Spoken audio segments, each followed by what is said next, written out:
Hey folks, Tumbleweed Theater coming at you again. Hope you're enjoying the horse operas that we're bringing you. We've got a lot of quality films, maybe of the B variety, but you remember that it's the B variety that really fed the theaters, particularly in the 30s and 40s during those days of vertical integration. Likewise, it was where a lot of our folks really cut their teeth, kind of practiced up, became the great stars that they would be.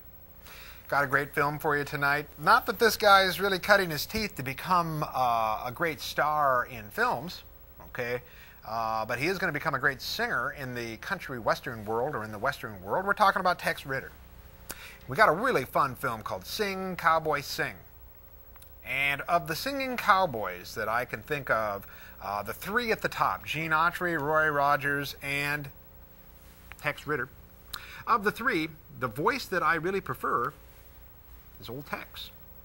I like Tex's voice. It's got a quality of grit to it that really seems to characterize the cowboy more than the yodeler and so on. Though we find some of that yip yip stuff going on in old Tex's variety here. This is a 1937 film. Tex Ritter, when he made his series of films, worked for Grand National, one of those small Poverty Row studios. This film was directed by one of the veterans out of the Lone Star tradition that worked with a lot of John Wayne stuff, is Robert Bradbury. Robert Bradbury, of course, one of the fathers of the Western, sound Western, if you will.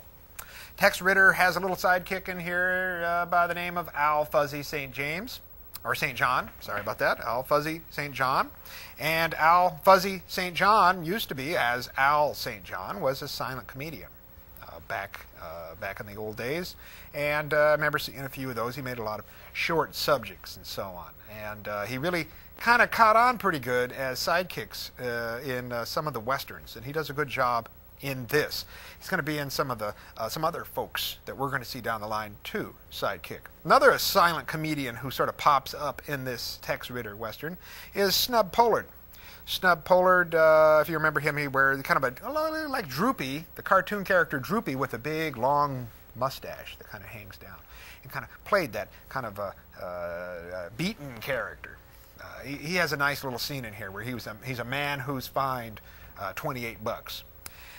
It's a great little scene in that whole thing, too, is the judge in this film is also the bartender, and his name is Judge Roy Dean. Pretty good.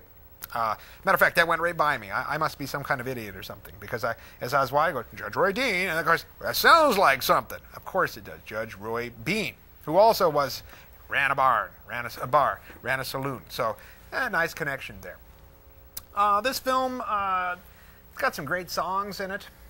Starts off with a great song with Tex Ritter singing. He also sings from jail, which made me start to think a little bit. Think of our great heroes in these films, and think in the westerns how many times these hombres end up in jail. I was just watching one Roy Rogers film where he was in jail for like 2 years. And old Trigger went off and made it up with some wild horses and things and produced sort of a Trigger Jr. type thing when he came back out.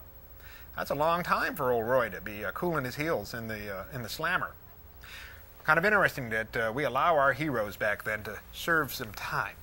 And of course, that's a perennial scene. You'll see Roy, see Tex, you'll see John Wayne sitting behind bars, and somehow you have to break them out, because we know deep down they're innocent, right? And that the bad guys are on the other side of the bars, and they need to be on the inside. Kind of like someone we know. Yeah, that's true. Now, the whole issue here, you know Tex Ritter too. Now, after he had a short spate in films, didn't spend too much time as a lead. He's later going to go on and become more of a singer.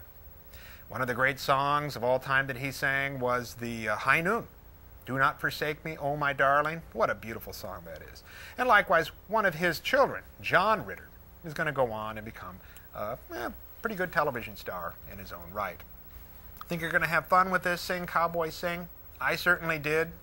I liked the trial sequences. I like some of the action sequences, and I do like some of the jail sequences as well.